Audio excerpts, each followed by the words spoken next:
પ્રકરણ 8 ભારતમાં પંચાયતી રાજ. પ્રસ્તાવના.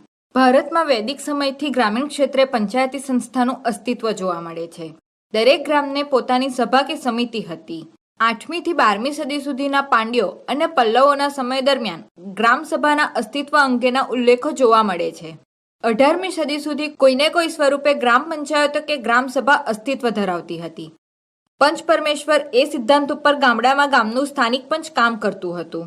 ઋગ્વેદ, મનુસ્મૃતિ, ધર્મશાસ્ત્ર, ઉપનિષદ, જાતક કથાઓ વગેરે સંહિતાઓમાં સ્થાનિક ક્ષેત્રે વહીવટી કાર્ય કરતી ગ્રામસભા કે ગ્રામ સંઘનો ઉલ્લેખ જોવા મળે છે. જોકે સમગ્ર ભારતમાં તે જુદા જુદા નામે ઓળખાતી હતી. તેનું સંચાલન મુખી કે પંચ દ્વારા થતું હતું. ગામડાઓની સમસ્યા નિવારી ગ્રામજનોનું કલ્યાણ કરવાનું તેમજ ગામડામાં સામાજિક ધોરણો અને વ્યવસ્થા જાળવવાનું નિયંત્રણનું કાર્ય, ધર્મ રિવાજો, પરંપરાઓ વગેરેના પાલન અંગેનું કાર્ય આ પંચ કરતું હતું. ભારતમાં બ્રિટિશરોના શાસન દરમિયાન ગ્રામ પંચાયતની રચના, કાર્ય અને સ્વરૂપમાં પરિવર્તન આવવા લાગ્યું. બ્રિટિશ સરકારે પોતાનું રાજકીય નિયંત્રણ મજબૂત અને સ્થાયી કરવા માટે ભૂમિ વ્યવસ્થા અને મહેસૂલી વ્યવસ્થામાં પરિવર્તનો કર્યા. તેની સાથે સાથે ગ્રામ પંચાયતોના સ્વરૂપમાં ફેરફાર કરી પુનર્ગઠન કર્યું. ઈસવીસન 1870માં મદ્રાસ, હવે તમિલનાડુ, બંગાળ, પંજાબ, ઉત્તર પ્રદેશ વગેરે પ્રાંતોમાં સ્થાનિક સ્વરાજ્યની સંસ્થાઓ સ્થાપવાના કાયદા કર્યા, જેમાં લોર્ડ મેયોએ પહેલ કરી હતી. ઈસવીસન 1882માં લોર્ડ રિપને સ્થાનિક સ્વરાજ્યની સંસ્થાઓના સિદ્ધાંતો નક્કી કર્યા. સમયાંતરે બ્રિટિશ સરકારે જુદા જુદા કાયદા ઘડી સ્થાનિક સ્વરાજ્યની સંસ્થાઓ માટેના પગલાં લીધા હતા. મહાત્મા ગાંધીજી ગ્રામ સ્વરાજ્યમાં દ્રઢપણે માનતા હતા. તેમના મતે પંચાયત રાજની સ્વતંત્રતા પાયાથી શરૂ થવી જોઈએ. પ્રત્યેક ગામ એક સંપૂર્ણ ગણરાજ્ય છે.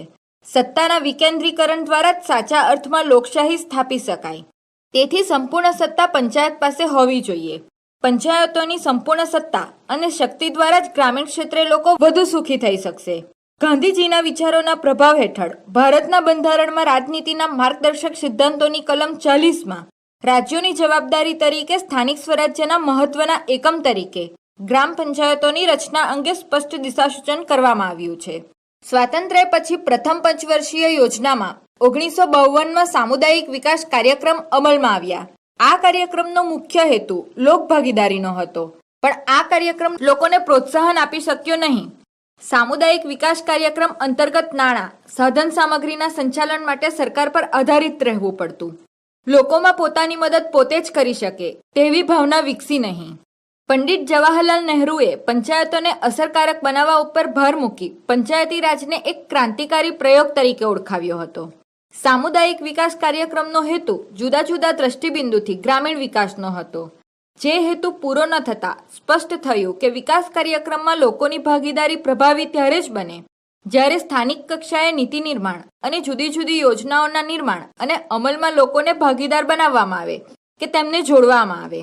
ઈસવીસન 1952માં શરૂ થયેલ સામુદાયિક વિકાસ કાર્યક્રમનું મૂલ્યાંકન કરવા તેમજ તેમાં રહેલી ક્ષતિઓને દૂર કરવા માટે 1957માં યોજના આયોગ, પ્લાનિંગ કમિશન ની પરિયોજના સમિતિએ બળવંતરાય મહેતાના અધ્યક્ષપણા હેઠળ અભ્યાસ સમિતિ નિયુક્ત કરી. આ કમિટીએ લોકશાહી વિકેન્દ્રીકરણ શબ્દ આપ્યો, જેમાં નિમ્ન સ્તર સુધી સત્તાનું વિકેન્દ્રીકરણ કરવું જોઈએ તેમ જણાવ્યું. તે માટે કમિટીએ સત્તાનું લોકશાહી ઢબે વિકેન્દ્રીકરણ કરી ગ્રામ, તાલુકા અને જિલ્લા કક્ષાએ લોકોના પ્રતિનિધિઓ વિકાસ કાર્યક્રમ ચલાવે તે માટેના ત્રિસ્તરીય માળખાની રચના કરવા માટેની ભલામણ કરી. ગ્રામ વિકાસની કામોની જવાબદારી અને સત્તા પંચાયતો સંભાળે તેને માટે તેમણે પંચાયતી રાજ શબ્દનો ઉપયોગ કર્યો હતો. પંચાયતી રાજનો અર્થ.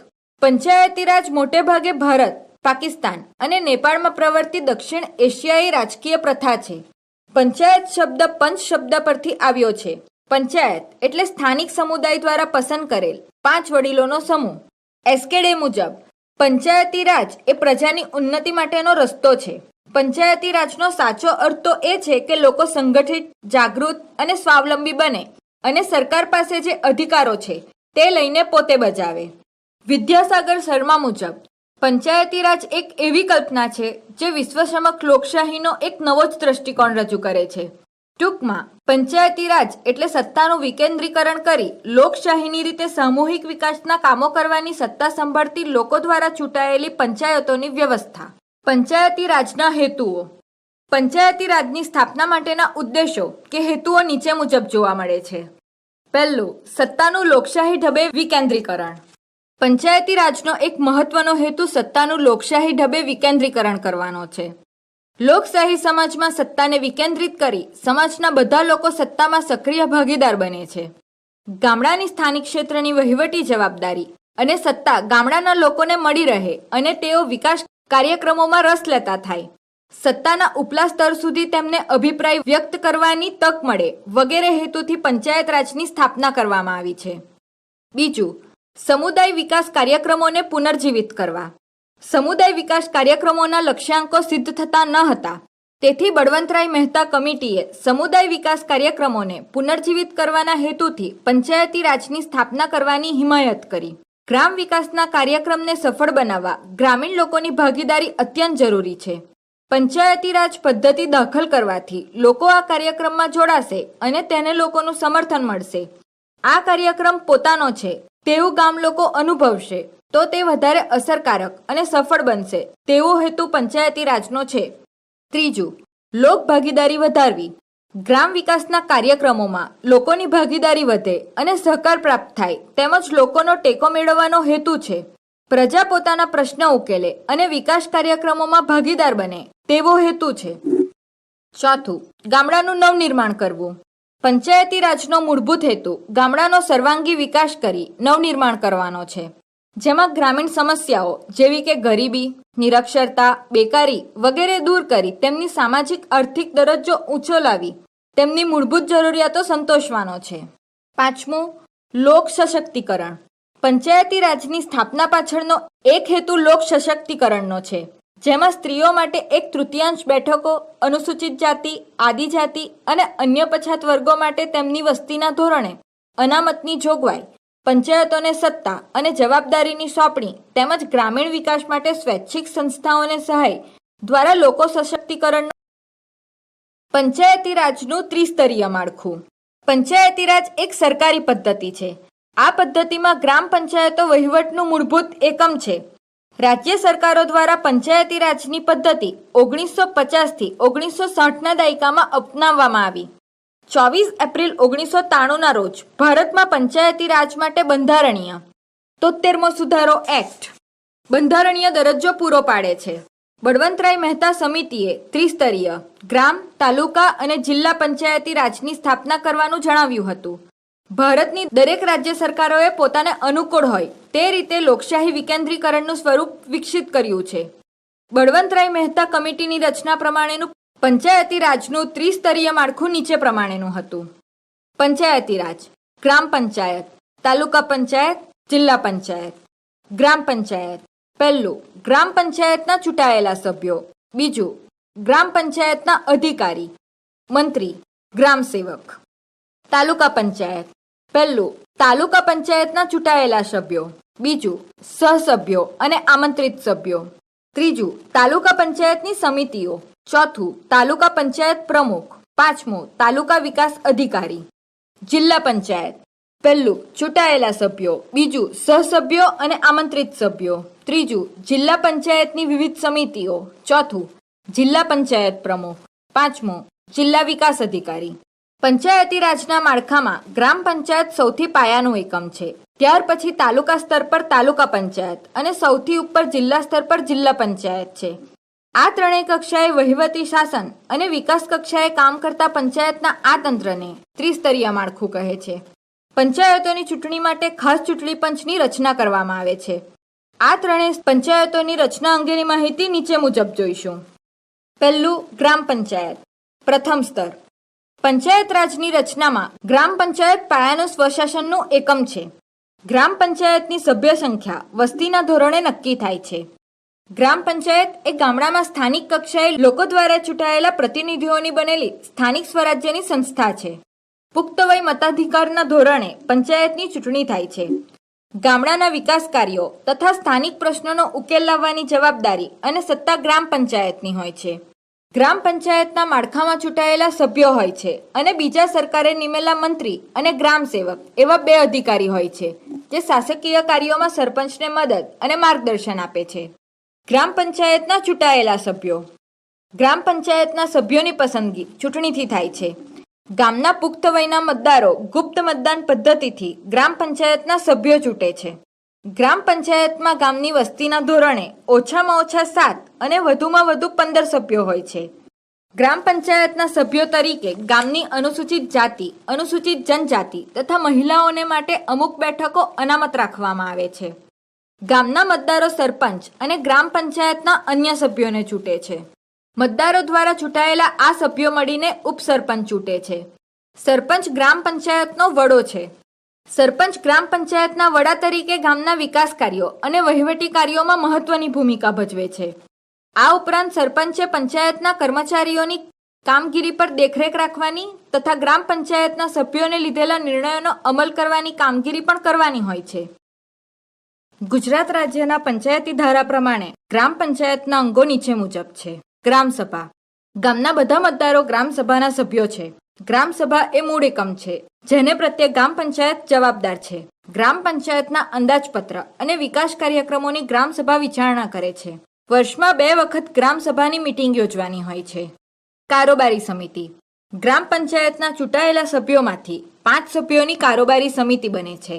આ 5 સભ્યો પૈકી એક મહિલા સભ્ય હોય છે અને એક સભ્ય અનુસૂચિત જાતિ કે જનજાતિનો હોય છે. નવા છેલ્લા 73માં બંધારણીય સુધારા મુજબ પંચાયતોમાં બધા સ્તરે મહિલાઓનું પ્રતિનિધિત્વ 33% કરવામાં આવ્યું છે. સામાજિક ન્યાય સમિતિ. ગામના નબળા વર્ગના લોકોને સામાજિક ન્યાય મળી રહે એવા કાર્યો કરવા માટે સામાજિક ન્યાય સમિતિ રચવામાં આવે છે. ન્યાય પંચાયત. નજીકના 5-7 ગામડાઓના જૂથ માટે એક સહિયારી ન્યાય પંચાયત હોય છે. જૂથના દરેક ગામડામાંથી એક સભ્ય ન્યાય પંચાયતના સભ્ય તરીકે કામ કરે છે. ન્યાય પંચાયતના સભ્ય તરીકે ગામના મતદારોમાંથી શિક્ષિત અને લાયકાત ધરાવતી વ્યક્તિને ગ્રામ પંચાયત ચૂંટી કાઢે છે. આ સભ્યો પોતાનામાંથી એક સમિતિ નક્કી કરે છે. ન્યાય પંચાયત કેટલીક દીવાની અને ફોજદારી સત્તા ધરાવે છે. ન્યાય પંચાયત ગામોના સ્થાનિક પ્રશ્નો ઉકેલી ન્યાય આપવાનું કાર્ય કરે છે. સમાધાન પંચ.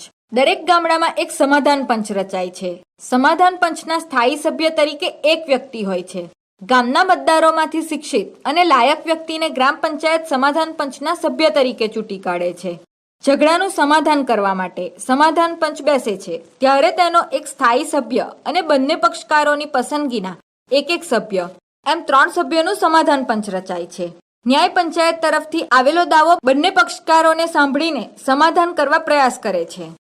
ગ્રામ પંચાયતના સ્તર પર પંચાયત મંત્રી અને ગ્રામ સેવક એવા 2 અધિકારી છે જે પ્રશાસનમાં સરપંચને સહાય કરે છે. ગ્રામ પંચાયતના મંત્રી. ગ્રામ પંચાયતના મંત્રી સરકાર દ્વારા નિમાયેલ કર્મચારી છે. મંત્રી ગ્રામ પંચાયતનો રેકોર્ડ રાખવો, તેની જાળવણી કરવી, બજેટ, અનુમાન અને રિપોર્ટ તૈયાર કરવામાં પંચાયતને સહાય કરે છે. ઉપરાંત ગ્રામ પંચાયતના નાણાકીય હિસાબો રાખવા અને તે હિસાબો પર સરપંચની સહીઓ લેવી એ પણ તેનું કાર્ય છે. સરપંચ અને પંચાયતના અન્ય હોદ્દેદારો સરકારી નિયમોના માળખામાં રહીને કામ કરતા રહે એ પણ એણે જોવાનું રહે છે. ગ્રામ સેવક કે ગ્રામ સ્તરનો કાર્યકર્તા, તેને ગ્રામ વિકાસ અધિકારી કહેવામાં આવે છે, જે પંચાયતની જુદી જુદી યોજનાઓ તૈયાર કરવામાં મદદ કરે છે અને વિભિન્ન વિકાસ કાર્યક્રમો વિશે જાણકારી આપે છે. કૃષિ માટે લોન મેળવવામાં ખેડૂતોને મદદ કરે છે. આ અધિકારી બીજ અને ખાતર જેવી વસ્તુઓ મળી રહે તે માટેનો પ્રબંધ કરે છે અને આધુનિક કૃષિ પ્રણાલી વિશે ખેડૂતોને માહિતગાર કરે છે. તે તાલુકા પંચાયતને યોજનાઓની પ્રગતિ અને લક્ષ્યોની ઉપલબ્ધિ વિશે. ગ્રામ પંચાયતના કાર્યો.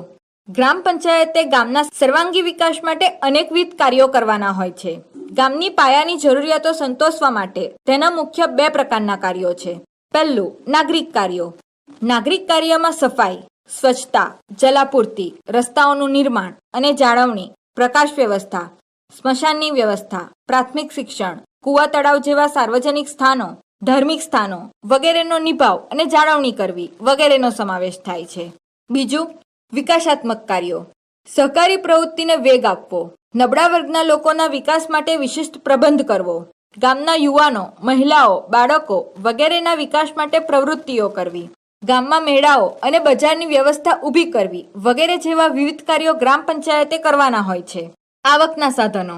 ગામમાં વિકાસના કાર્યો કરવા માટે ગ્રામ પંચાયત કેટલાક સ્થાનિક કરવેરા નાખીને નાણાં એકત્ર કરી શકે છે. આ ઉપરાંત સરકારી ગ્રાન્ટ, લોકફાળો, જિલ્લા પંચાયત, તાલુકા પંચાયતની આર્થિક સહાય, વગેરે સાધનોમાંથી ગ્રામ પંચાયતને નાણાં મળે છે. બીજું, તાલુકા પંચાયત. દ્વિતીય સ્તર. તાલુકા પંચાયતનું સ્થાન ગ્રામ પંચાયત અને જિલ્લા પંચાયતની વચ્ચે છે. 1 લાખની વસ્તી સુધી તાલુકા પંચાયત 15 સભ્યોની બનેલી હોય છે. 25,000ની વસ્તી વધતા 2 સભ્યોનો વધારો થાય છે. કુલ બેઠકોમાંથી 1/3 બેઠકો સ્ત્રીઓ માટે અનામત રાખવામાં આવે છે. ઉપરાંત વસ્તીના પ્રમાણમાં અનુસૂચિત જાતિ, અનુસૂચિત જનજાતિ અને અન્ય પછાત વર્ગો માટે અનામત બેઠક રાખવામાં આવે છે. તાલુકા પંચાયતની મુદ્દત 5 વર્ષની હોય છે. તાલુકા પંચાયતનું માળખું. રચનાતંત્ર. તાલુકા પંચાયતના રચનાતંત્રીય અંગો નીચે મુજબ છે.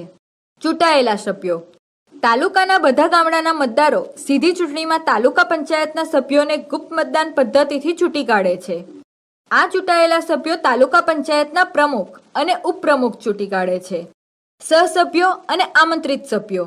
તાલુકા પંચાયતમાં ચૂંટાયેલા સભ્યો ઉપરાંત સહસભ્યો અને આમંત્રિત સભ્યો હોય છે. આ સભ્યો તાલુકા પંચાયતની મીટિંગમાં ભાગ લે છે, ચર્ચામાં ભાગ લે છે, સલાહ સૂચનો કરી શકે છે, પરંતુ તેમને મત આપવાનો અધિકાર નથી. તાલુકા પંચાયતની સમિતિઓ. તાલુકાના ગામોના વિકાસ કાર્યો કરવા માટે તાલુકા પંચાયત પોતાના સભ્યોમાંથી કારોબારી સમિતિ અને સામાજિક ન્યાય સમિતિની રચના કરે છે. આ ઉપરાંત આવશ્યકતા અનુસાર મરજિયાત સમિતિઓની રચના કરે છે. પહેલું, કારોબારી સમિતિ. તાલુકા પંચાયતના સભ્યો પોતાનામાંથી 9 સભ્યો સુધીની કારોબારી સમિતિની રચના કરે છે. આ સભ્યો તેમનામાંથી એક સભ્યને કારોબારી સમિતિના અધ્યક્ષ તરીકે પસંદ કરે છે. આ સમિતિની મુદ્દત 2 વર્ષની હોય છે. બીજું, સામાજિક ન્યાય સમિતિ. તાલુકા પંચાયતમાં આ સમિતિની રચના કરવી ફરજિયાત છે. આ સમિતિના સભ્યોની સંખ્યા વધુમાં વધુ 5 હોય છે અને તે તાલુકા પંચાયત નક્કી કરે છે. તાલુકા પંચાયતના પ્રમુખ. તાલુકા પંચાયતના ચૂંટાયેલા સભ્યો પ્રમુખની અને ઉપપ્રમુખની ચૂંટણી કરે છે. પ્રમુખ તાલુકાની ગ્રામીણ પ્રજાનું પ્રતિનિધિત્વ ધરાવતા લોકશાહીને. તાલુકા વિકાસ અધિકારી TDO. તાલુકા વિકાસ અધિકારી તાલુકા પંચાયતનું વહીવટી કાર્ય કરવા માટે સરકારે નિમેલા અધિકારી છે. સરકારી અને વહીવટી કાર્યો કરવા પંચાયત પ્રમુખને માર્ગદર્શન આપે છે. તાલુકા પંચાયતના કાર્યો.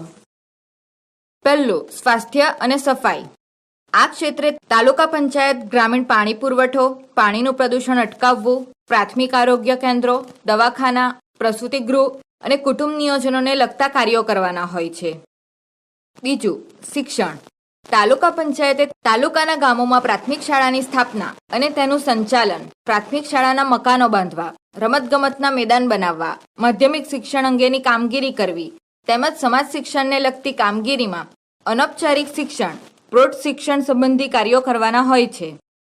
ત્રીજું, બાંધકામ. તાલુકામાંના ગામોને જોડતા રસ્તા, મોટા રસ્તાને જોડતા રસ્તા, ગામના રસ્તાનું બાંધકામ અને તેની જાળવણીનું કાર્ય કરવાનું હોય છે. આ ઉપરાંત તાલુકાના રસ્તાની બાજુમાં વૃક્ષારોપણ કામગીરી કરવાની રહે છે. ચોથું, ગ્રામ વસવાટ. તાલુકા પંચાયતે તાલુકાના ગામોના ગામતળનો વિકાસ અને ગામના રહેઠાણોનું આયોજન કરવાની કામગીરી બજાવવાની હોય છે. પાંચમું, ખેતીવાડી. તાલુકા પંચાયતે તાલુકા વિસ્તારમાં ખેતીવાડીની સુધારણા, સિંચાઈ કામોનું બાંધકામ, જમીન સુધારણા, જમીનનું સંરક્ષણ, ખેતી અને સિંચાઈ માટે ધિરાણની વ્યવસ્થા, ખેડૂતોના તાલીમ વર્ગો અને વિસ્તરણ કાર્યક્રમો, વોટરશેડના કામો તેમજ ગોડાઉનો સ્થાપવા અને તેની જાળવણીને લગતા કાર્યો કરવાના હોય છે. છઠ્ઠું, પશુ સંવર્ધન. તાલુકા પંચાયતે પશુ ચિકિત્સાલયો ચલાવવા, પશુઓના કૃત્રિમ ગર્ભાધાન કેન્દ્રો ચલાવવા તેમજ ડેરી વિકાસને લગતી કામગીરી કરવાની રહે છે. સાતમું, ગ્રામોદ્યોગ. ગ્રામોદ્યોગના વિકાસ માટે તાલુકા પંચાયતે ઉત્પાદન સહ તાલીમ કેન્દ્રો સ્થાપવા, ખાદી ગ્રામોદ્યોગ અને કુટીર ઉદ્યોગોનો વિકાસ કરવો તેમજ ટેકનિકલ અને વ્યવસાયિક તાલીમ કેન્દ્રો ચલાવવાને લગતી કામગીરી કરવાની હોય છે. આઠમું, સહકાર. તાલુકા પંચાયતે તાલુકા વિસ્તારમાં સહકારી પ્રવૃત્તિઓ વિકાસ કરવા માટે સરકારી ધોરણે ધિરાણ, વેચાણ, ઉદ્યોગ, સિંચાઈ સંબંધી વિવિધ મંડળી સ્થાપવાના કાર્યો કરવાના હોય છે. નવમું, રાહત સહાય. તાલુકા પંચાયતે કુદરતી આફતોના પ્રસંગો જેવા કે પૂર, આગ, ધરતીકંપ, રોગચાળો, દુષ્કાળ વખતે તાલુકા વિસ્તારમાં ગ્રામજનોને રાહત સહાય આપવાની કામગીરી બજાવવાની હોય છે. 10મું, સમાજ કલ્યાણ અને સુરક્ષા. તાલુકા પંચાયતે તાલુકાના ગામડામાં અસ્પૃશ્યતા નિવારણ, સમાજના નબળા વર્ગો, વિકલાંગો, વૃદ્ધો, નિરાધાર, વિધવા, વ્યક્તિના કલ્યાણ માટેની યોજનાઓ ઘડી તેનો અમલ કરવાનો હોય છે. તેમજ અનાથાશ્રમ અને ગરીબો માટેના આશ્રય સ્થાનો બાંધવા અને ચલાવવાની કામગીરી દ્વારા જરૂરિયાતમંદોને સમાજ સુરક્ષા પૂરી પાડવાની કામ. ત્રીજું, જિલ્લા પંચાયત. તૃતીય સ્તર. પંચાયતી રાજના ત્રિસ્તરીય માળખામાં જિલ્લા પંચાયત એ સૌથી ઉપલા સ્તરની સંસ્થા છે. 4 લાખની વસ્તી સુધી જિલ્લા પંચાયત 17 સભ્યોની બનેલી હોય છે. ત્યારબાદ દર 1 લાખની વસ્તી દીઠ 2 સભ્યોનો વધારો થાય છે. જિલ્લા પંચાયતની કુલ બેઠકોમાંથી 1/3 બેઠકો સ્ત્રીઓ માટે અનામત રાખવામાં આવે છે. વસ્તીના પ્રમાણમાં અનુસૂચિત જાતિઓ અને આદિજાતિઓ માટે બેઠકો અને અધ્યક્ષ પદો અનામત રાખવામાં આવે છે.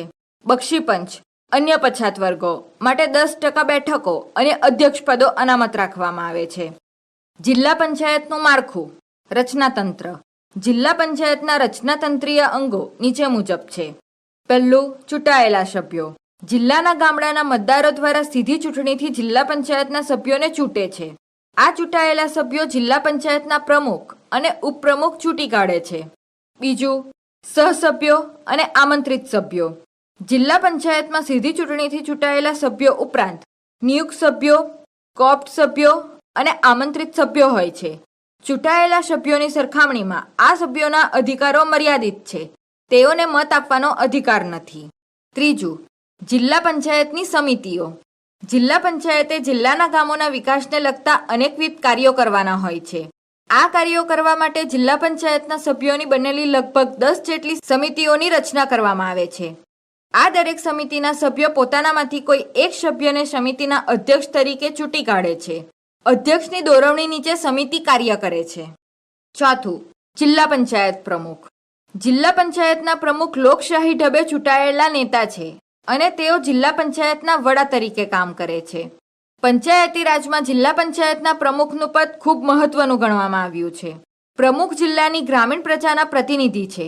પંચાયતી રાજની સફળતાનો તથા ગ્રામીણ વિકાસની સફળતાનો આધાર પ્રમુખની કામગીરી પર રહે છે. પાંચમું, જિલ્લા વિકાસ અધિકારી ડીડીઓ.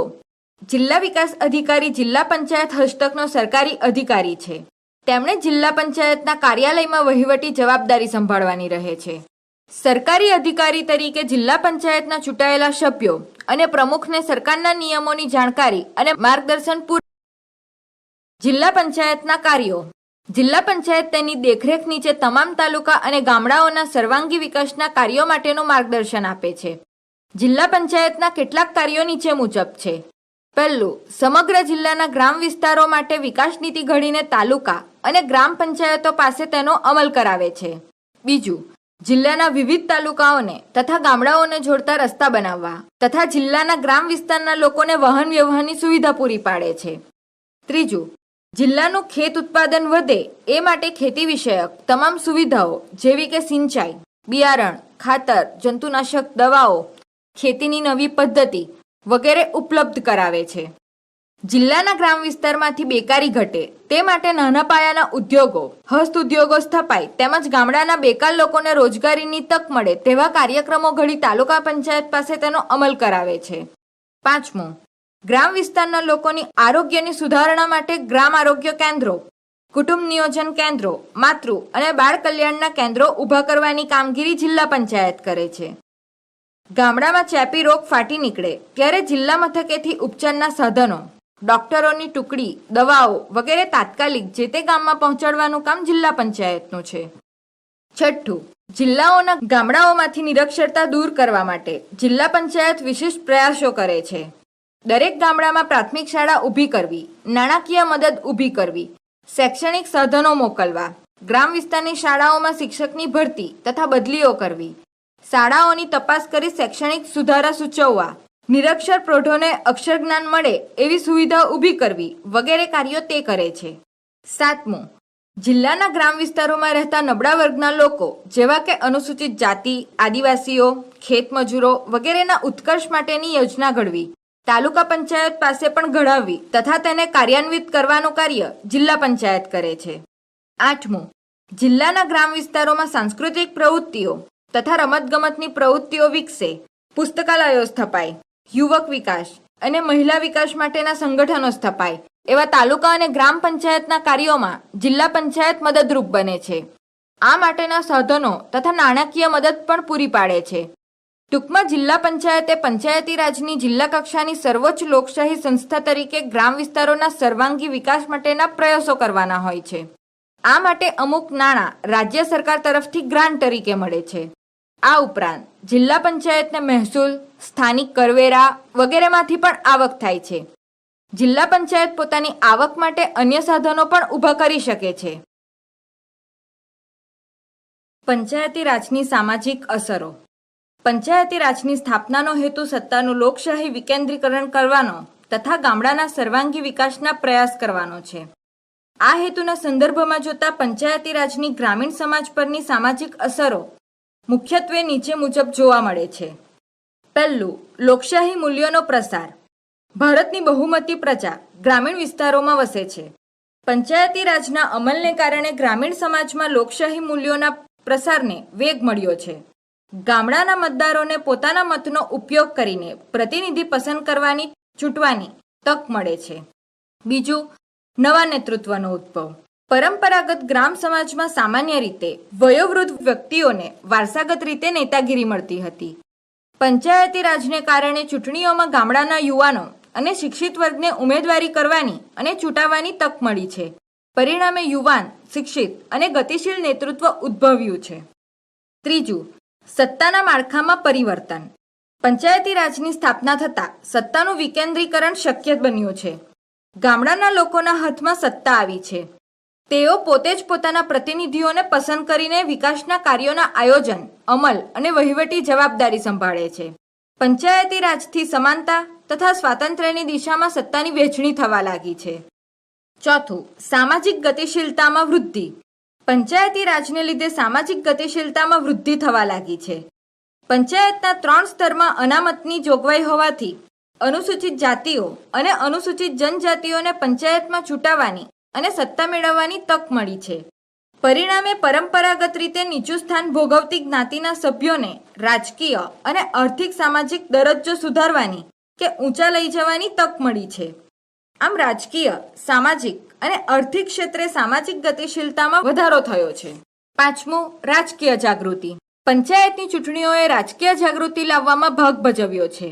ચૂંટણી સમયે જુદા જુદા રાજકીય પક્ષોના નેતા ગામડાઓની મુલાકાત લે છે, ત્યાં સભા ભરે છે અને પક્ષના ચૂંટણી વચનો આપે છે. પરિણામે લોકો રાષ્ટ્રીય પક્ષો, પક્ષ પ્રથા, પક્ષની સામાજિક આર્થિક નીતિ વગેરે રાજકારણના પ્રશ્નોથી વાકેફ થાય છે, જેથી ગ્રામીણ લોકોની રાજકીય સમજણ અને સભાનતામાં વધારો થયો છે. છઠ્ઠું, બિનસંપ્રદાયીકરણ. પંચાયતની ચૂંટણીમાં ઉમેદવારે જુદી જુદી જ્ઞાતિઓનો ટેકો મેળવવો પડે છે. ચૂંટણી પછી પંચાયતના સભ્યોએ પંચાયતની કાર્યવાહીમાં પણ જ્ઞાતિ કે કોમના ભેદ વગર સાથે મળીને વિચાર વિમર્શ કરી નિર્ણયો લેવા માટે એકબીજાનો સહકાર મેળવવો પડે છે. આથી ગ્રામ સમાજમાં પરંપરાગત સાંપ્રદાયિકતાના ખ્યાલો નબળા પડે છે અને બિનસાંપ્રદાયિક મૂલ્યોનો પ્રચાર પ્રસાર થતો જાય છે. સાતમું, સામાજિક અંતરમાં ઘટાડો. પંચાયતી રાજને કારણે ગામડાની વિવિધ ઉચ્ચ નિમ્ન જ્ઞાતિઓ, કોમો, પુરુષો અને સ્ત્રીઓ, ખેડૂતો અને ખેતમજૂરો વગેરે વર્ગો વચ્ચે પરંપરાગત સામાજિક અંતર ઘટવા લાગ્યું છે. પહેલાના સમયમાં આ બધા વર્ગો વચ્ચે એક પ્રકારની સામાજિક અલગતા રહેતી, પરંતુ હવે પંચાયતની ચૂંટણીઓમાં, તેની કાર્યવાહીમાં, ગામના સાર્વજનિક વિકાસના કામોમાં દરેક વર્ગના સભ્યોએ પરસ્પર આંતરક્રિયા અને સામાજિક સંપર્ક કરવો જરૂરી બને છે. આથી ધીમે ધીમે તેમની વચ્ચે સામાજિક અંતરમાં ઘટાડો થવા લાગ્યો છે. આઠમું, લોકોની ભાગીદારી વધી. પંચાયતી રાજની સ્થાપના પાછળનો હેતુ ગ્રામ વિકાસના કાર્યોમાં લોકોની ભાગીદારી વધારવાનો હતો. તેમાં સફળતા મેળવી શકાય છે, જે કેટલાક અભ્યાસો પરથી જણાય છે. હવે ગામડાઓમાં પંચાયતનું મકાન, ગોબર ગેસ પ્લાન્ટ, વોટર વર્કર્સ, જાહેર શૌચાલયો, રસ્તા પરની લાઇટ અને વૃક્ષો વગેરે સગવડો ઊભી થઈ છે. તે જ રીતે ઘણા ગામડાઓમાં લોકોનો અમુક ફાળો તથા સરકારી મદદ મેળવીને વીજળીકરણ કરવામાં આવ્યું છે. લોકોએ સ્વૈચ્છિક શ્રમ સ્વરૂપે ગામના વિકાસમાં ફાળો આપીને રસ્તા પણ બનાવ્યા છે. પંચાયતી રાજની કેટલીક નકારાત્મક સામાજિક અસરો પણ પડી છે, જે ટૂંકમાં નીચે મુજબ દર્શાવી શકાય. પહેલું, જૂથવાદ અને પક્ષાપક્ષી. પંચાયત રાજની ચૂંટણીઓએ ગામડામાં પણ પક્ષાપક્ષી અને જૂથવાદને ઉત્તેજન આપ્યું છે. ચૂંટણી વખતે ગામડામાં જુદા જુદા રાજકીય પક્ષો સક્રિય બની પોતાના ઉમેદવારો માટે ટેકો મેળવવા જૂથો ઊભા કરે છે. પરિણામે કેટલીક વખત ગામડામાં કાયમી કડવાશના બીજ રોપાય છે. બીજું, જ્ઞાતિવાદને ઉત્તેજન. પંચાયતની ચૂંટણીઓમાં વિવિધ જ્ઞાતિઓ પોતાના સંખ્યાબળને આધારે ઉમેદવારો ઊભા કરે છે.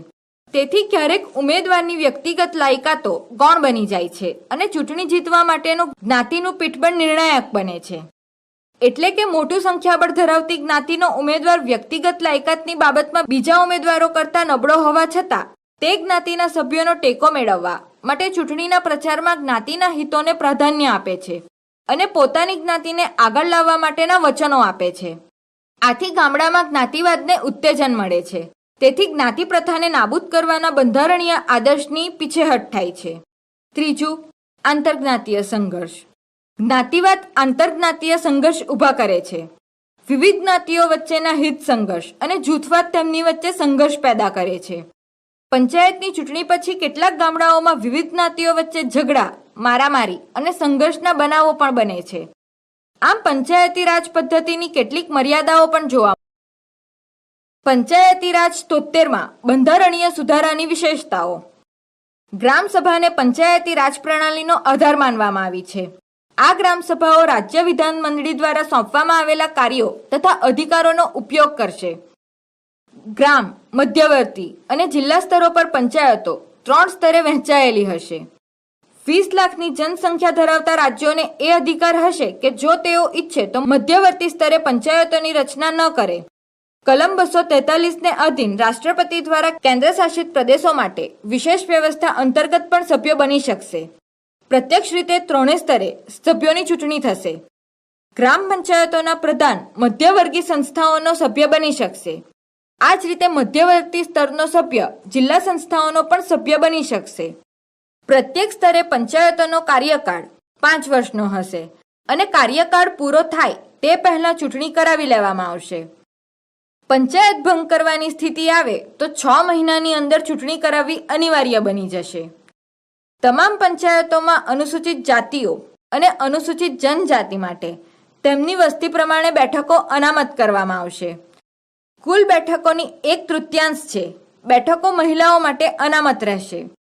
આ જ રીતે પંચાયતમાં પણ પ્રત્યેક સ્તરે અધ્યક્ષોના હોદ્દાની કુલ સંખ્યામાં ઓછામાં ઓછા 1/3 હોદ્દાઓ મહિલાઓ માટે અનામત રહેશે. રાજ્યોની જનસંખ્યામાં અનુસૂચિત જાતિઓ અને અનુસૂચિત જનજાતિઓમાં જનસંખ્યાનું જે પ્રમાણ છે તે જ પ્રકારનું એમના માટે અનામત હોદ્દાનું પણ પ્રમાણ રહેશે. આ સિવાય રાજ્યોમાં વિધાનમંડળો દ્વારા પંચાયતમાં કોઈપણ સ્તરે અથવા અધ્યક્ષોના હોદ્દા માટે કોઈપણ સ્તરે પછાત જાતિઓના નાગરિકો માટે હોદ્દા અનામત રાખી શકાય છે. 24 એપ્રિલ 1993થી એટલે કે 73મો બંધારણીય સુધારો અમલમાં આવ્યો તે તારીખથી 1 વર્ષની અંદર અને તે પછી 5 વર્ષની સમાપ્તિ પછી તમામ રાજ્યોમાં એક નાણાં પંચની રચના કરવામાં આવશે, જે રાજ્યો અને તમામ સ્તરે પંચાયતો વચ્ચે નાણાકીય સંસાધનોના વિતરણ તથા હસ્તાંતરણ નિયંત્રિત સિદ્ધાંતો અને પંચાયતોની નાણાકીય સ્થિતિ સુધારવાના ઉપાયો પર વિચાર કરશે. વિકાસ યોજનાઓ લાગુ કરવા માટે પંચાયતોને પૂરતા પ્રમાણમાં નાણાં ઉપલબ્ધ કરવામાં આવશે. પંચાયતોને કર એકત્રિત કરવાની મંજૂરી આપવી અથવા મહેસૂલનો કેટલો ભાગ પંચાયતી રાજ સંસ્થાઓને આપવો કે નહીં તે બાબત રાજ્ય સરકાર પોતે નક્કી કરશે. પંચાયતોની મતદાતા સૂચિ તૈયાર કરવાનું અને દરેક ચૂંટણી કરાવવાનું કામ રાજ્ય ચૂંટણી પંચનું હશે, જેની રચના તમામ રાજ્યોમાં કરવામાં આવશે.